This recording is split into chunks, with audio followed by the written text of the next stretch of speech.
Hi everyone, it's Don and I hope you're having a fantastic day. Well, Norwegian Cruise Line has just sent out notice to everybody starting on February 1st of a very important monetary change on their cruise ships. We have Carnival Cruise Line coming out and clarifying when you can bring alcohol on board, when you can't bring alcohol on board, what they're going to do with your alcohol when you bring it on board or buy it in a cruise port. We'll clear all that up, as well as we have some very irate passengers because security pulled them aside getting on the cruise ship and said, hey, that item in your bag, yeah, you can't bring that on this ship.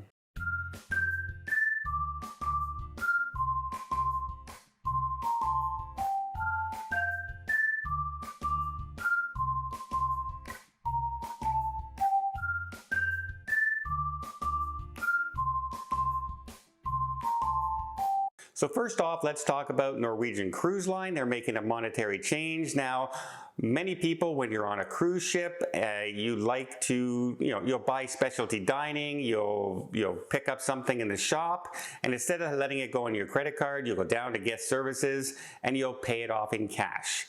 Or if you're going ashore in a foreign country, you might say, you know what, I should get about 100 euros so I have some spending money on, don't have to use my card all the time. And you'll go to the front desk again and ask to exchange some money for euros. Well, going forward, they're saying you're not going to be able to do that. Here's the letter. It says, "Dear valued guests and travel partner, thank you for choosing to sail with us on your upcoming cruise vacation.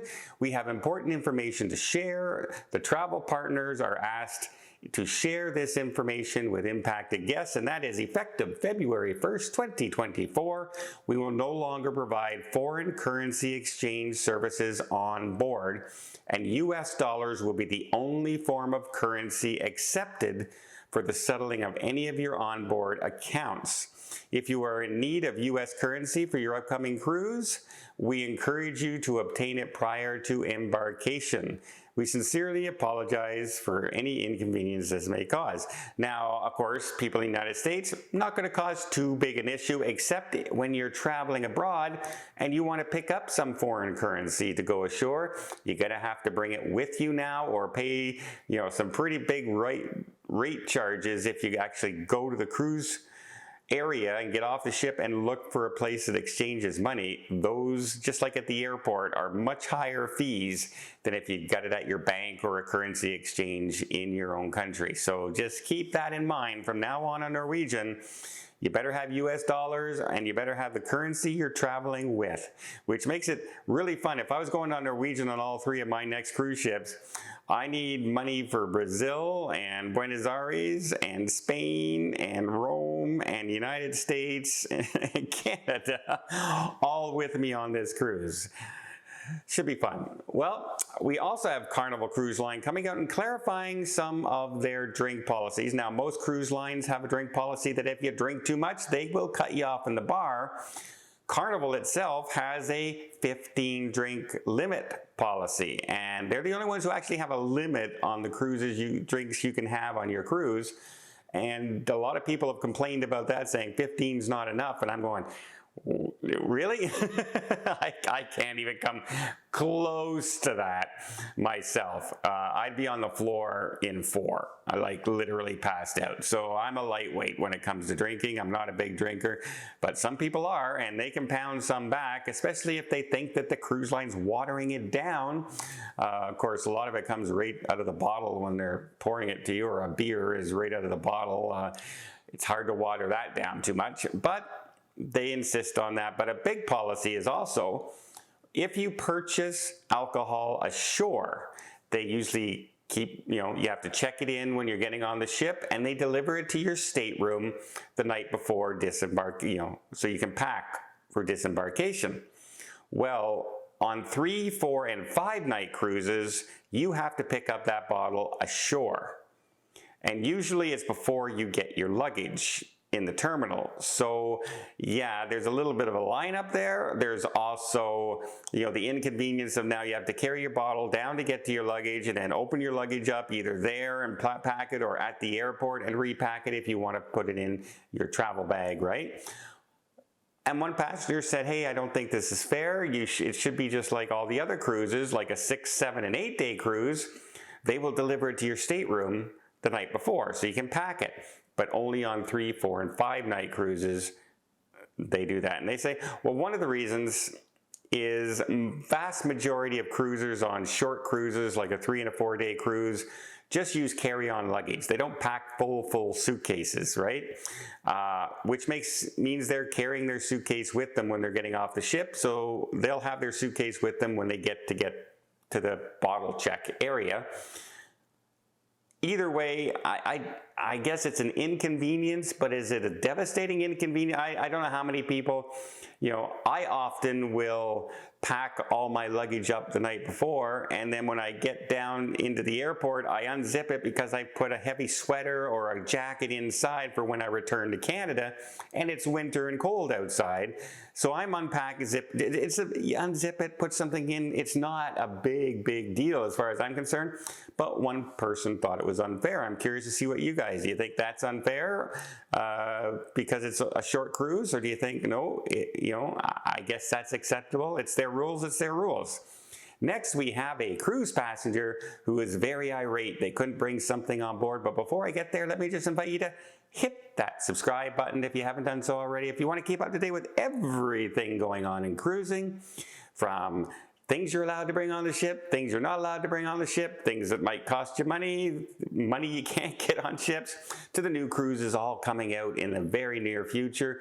I hope you'll join us on this journey. I try and keep you up to date as best I can with everything going on in cruising, and I try and make it as lighthearted as possible. It doesn't cost a thing to hit the subscribe button, but it just tells YouTube, hey, people kind of like cruising videos and want to keep informed, and so they share it to more people to see who else might be interested in these type of videos, and that's how it really does help the channel out. And again, I really do appreciate it. Okay, well, a person on Reddit was out there and he was reporting seeing a couple being pulled aside getting on the ship, and very irate conversation began with security when they were told they weren't allowed to bring something on the cruise ship. And what was that something they weren't allowed to bring on? Was it a gun? Was it a knife? Was it, candles? What was it? Well, believe it or not, again, it was a full-size espresso machine they've packed in an oversized trunk. Yeah. Again, this is numerous stories I've heard of people. And of course, they were irate. They were fuming, saying that their entire vacation would be ruined if they couldn't bring their giant espresso machine and they could have their special coffee every single day when they wake up in the morning. They were fuming, and they were yelling at the security, and not yelling in a nice way. They were yelling with some those words we try not to have our kids say too often. Let's just put it that way. And of course, the more you yell at security and the more angry and abusive you get in your language to security, that's more and more likely that they're going to agree with you.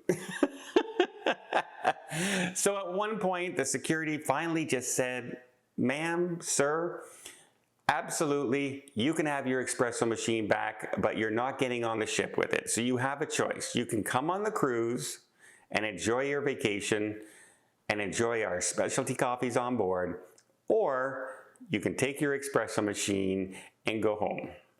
And they, at that point, kind of relented and grumbled all the way onto the ship. Yeah, I don't get it. Now, people will say, you know what? Everybody has coffee machines in their home and everything like that. Yeah, well, can you imagine if everybody started bringing their own Keurig and espresso machines on the ship? How much power that generates from the cruise ship? Not only that, not everyone's machines are in really good condition, and they could spark.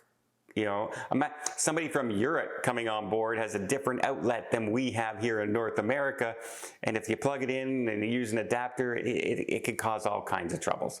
They don't want anything on a cruise ship that heats up. That's why you can't bring candles on board. That's why coffee machines you can't bring on board. Hair dryers they don't usually allow on board. etc. Anything that will heat up and possibly cause a fire they don't want on the cruise ships. But of course, people always seem to try. Well, I hope you appreciate this video. If you did, please give it a thumbs up. Want to see more tips, more tricks, more travel vlogs from around the world?